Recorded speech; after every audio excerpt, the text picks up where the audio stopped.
Hello, internets. Is this the series of tubes or the big truck? I'm never quite sure. Anyway, I'm Kurt, or as you probably know me better, Keeerrrttt1. So my name's Kurt Lidke. I live in Los Angeles, and I'm a duckaholic.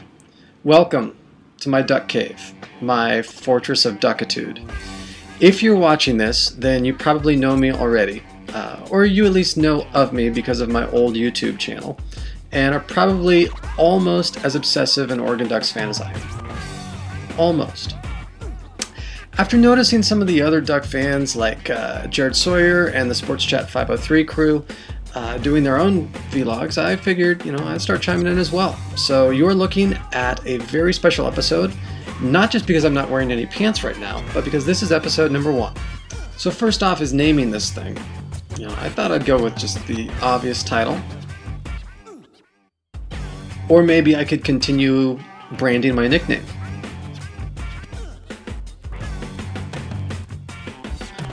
Or maybe make it like a Japanese game show.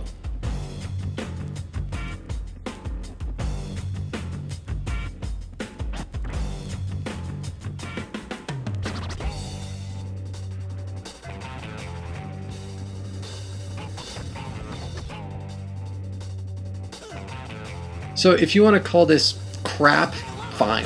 Whatever you want to call it is fine by me. This is just me being very self-indulgent, chiming in with what's going on with me, what's going on with the Ducks. First, some background information.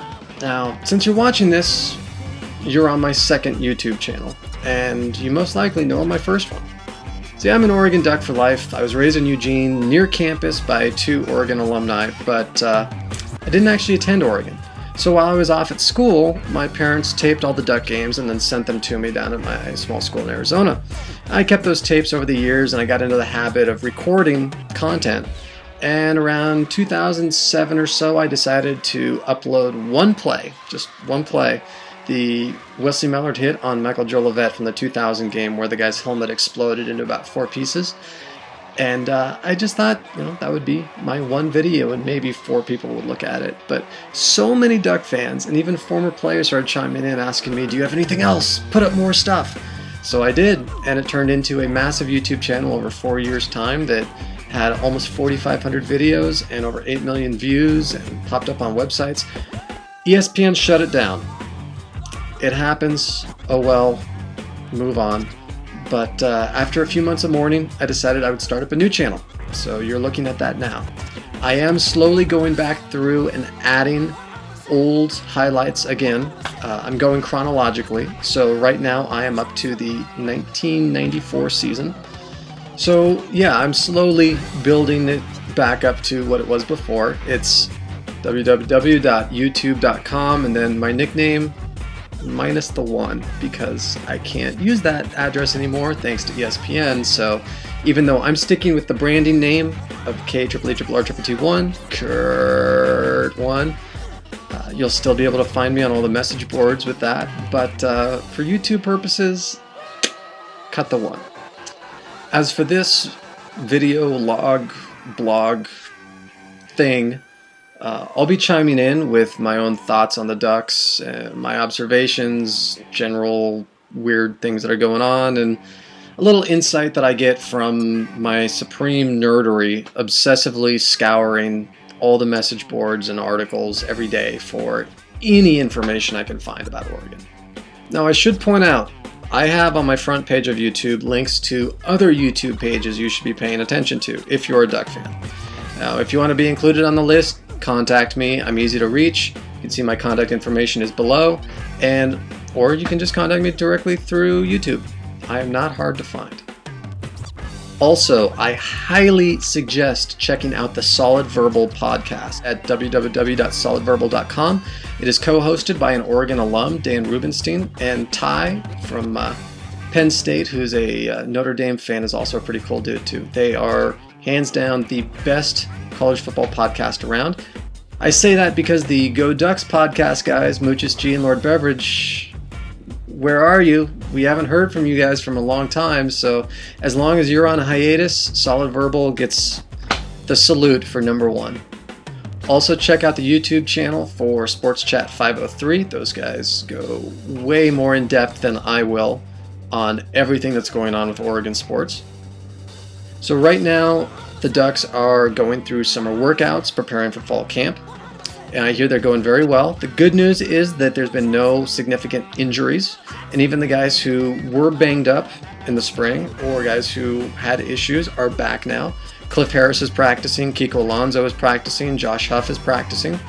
Unfortunately, there was a loss. Brandon Williams had to retire due to a narrow spinal column. This is something that has been speculated for quite some time now. There was some thought that maybe he'd play basketball as well, but it turns out because of the issue, that's not going to be possible anyway. So Brandon Williams, thank you very much for your time as a Duck. We appreciate it. It's unfortunate that injuries cause some careers to be cut short. Seems like we barely got to see you because you injured your hand for much of last season. But the few glimpses that we did, to everyone who has ever donned an Oregon jersey, we say thank you for being a Duck. Now, there is certainly lots to talk about, and I will go into more detail in future video, blog things, whatever the hell this is. But I wanted to just have an introduction one first and foremost, just to announce that I'll be doing this. Now, there's other things that are going on. This summer, there's going to be a new book coming out, a comprehensive history of Oregon Ducks football. It's actually going to be a second edition that I spent a great deal of time earlier this year editing, researching, setting up interviews for, and providing insights. So more details to follow on that when it's getting a little bit closer to publishing time, but expect it out very soon. Also, some people noticed that I've started writing for the Eugene Register-Guard newspaper. This was something that came to me. I was very honored to have the opportunity to write for the Register-Guard, my hometown newspaper. It won't be a consistent thing, people have been wondering, but there may be future articles. We'll see. It'll be on a case-by-case basis. I will have a much more consistent, regular column in a very soon-to-be-launched Oregon Ducks website.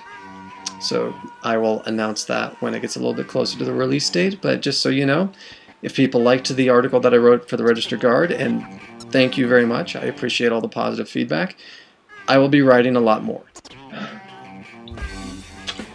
Okay. Willie Lyles. Let's talk about this, as if it hasn't been talked about enough already. So, what's going on is this Willie Lyles character went squealing to the media to try to destroy the Oregon program. He dealt with Oregon and other programs as well, but he doesn't want to talk about the other programs. He only wants to talk about Oregon. Why doesn't this raise any red flags with anyone? He's obviously dealt with other schools. So Mac Brown and his media buddies try to destroy Willie Lyles, and Willie Lyles gets tied up in that, and somehow that becomes Oregon as the whipping boy for every so-called street agent or person who is out there helping people graduate high school and get them a college football scholarship. 90%, maybe 100% of FBS schools, probably a lot of the FCS schools as well, Division II, have people like this in the programs. So why is Oregon being exploited? Follow the money. Willie Lyles doesn't want to talk about the other schools that he dealt with because they paid him. Oregon paid him half of what they were going to pay him. When they received the stuff from him and realized that this guy was total crap, his service was subpar, they didn't pay the second half. So he's upset that he didn't get paid, so he goes squealing to the media about, oh, Oregon did this and that and they broke the rules, blah, blah, blah. Every single school did this, and show me the specific rule that was broken here. Is it shady? Well, maybe, but every single school is doing this. This is the way that recruiting is done these days. And now Oregon's reputation gets dragged through the mud. Now, if new facts come to light, if more information comes out that changes things, okay, fine. But for right now, this is total BS. This is just mudraking. It's yellow journalism by someone who didn't get paid in full and is pissed off, and so now he's trying to exploit it. If he can't get his money, he's going to try to take the entire program down. What we need to keep in mind here is that because there is an NCAA investigation going on, we've only heard one half of the story. Oregon can't comment on what's going on. So we are only hearing Will Lyles' side of the story. So before everyone starts grabbing the pitchforks and the torches and wanting Chip Kelly's head on a pike, calm down, breathe, realize that this guy has contradicted his story several times already. And keep in mind, we haven't heard the full story yet. This whole Lyles thing is a result of blind leading the blind.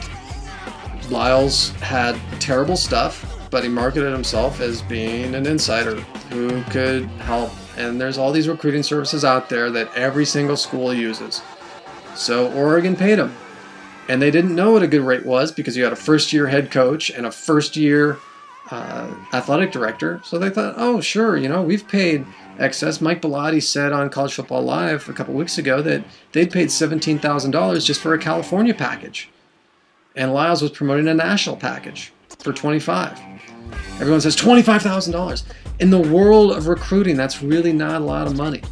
Now, the media flipped out about it, but you know, they are overreactionary every step of the way. So calm down, people. It was a problem where essentially it was a bad business deal. Oregon paid a lot of money to someone who turned out to not be as good as what he promoted himself to be. Oh well, you move on from that. I don't see how that's a rules violation.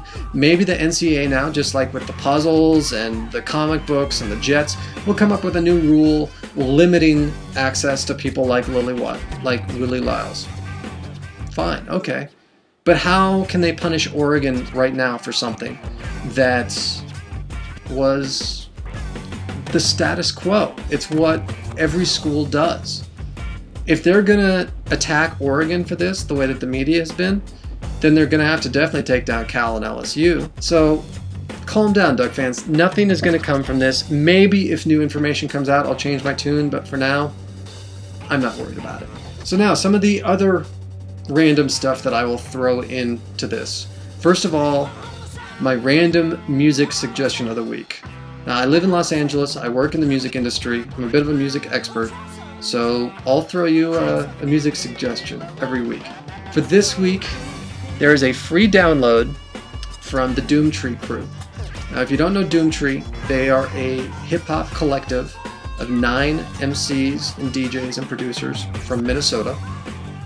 They're kind of the modern underground indie hip-hop equivalent of what Wu-Tang Clan was in the early 90s. A bunch of people who do their own thing, and then every now and then they come together and just create magic. All the Doomtree stuff is fantastic. And for the past year, 2 members have been working on a little side project they called Wugazi. It's a mashup album that is available as a free download, combining Wu-Tang Clan and Fugazi. Now, if you like mashups, this is one of the best mashup albums I've ever heard in my life. It is absolutely fantastic. Here's a snippet from the first track. Yo, brothers, respect mine. I ain't gonna take now. Bow, move from the gate. I'm so tired. She broke out of me. No more struggle. No more energy. It's been 22 long, hard years. I'm still struggling. Survival got me bugging, but I'm alive on arrival. I'll be back to safe for the streets. To stay awake to the ways of the world. If you like hip-hop, if you like DJ mixes, turntablism, I highly suggest it. Plus, you can't beat the price. It's a free download. Go check it out. Wugazi. It came out July 13th. So that does it for this week. I will be chiming in weekly, maybe twice a month. I haven't quite decided yet. I'll be writing a lot. I will be uploading more videos. I'm currently working on the 1994 season. And feel free to contact me. I'm on Facebook. I'm on Twitter. I'm on YouTube, and I'm on all the Oregon message boards. eDuck, DSA, Duck Territory, C4Q, ATQ. So thank you for watching episode 1. I appreciate it. Check out the links that are on my main page. Check out the Solid Verbal. Check out the Sports Chat 503 guys. And we are 42 days away from kickoff. 42 days and counting. It cannot get here soon enough. Go Ducks.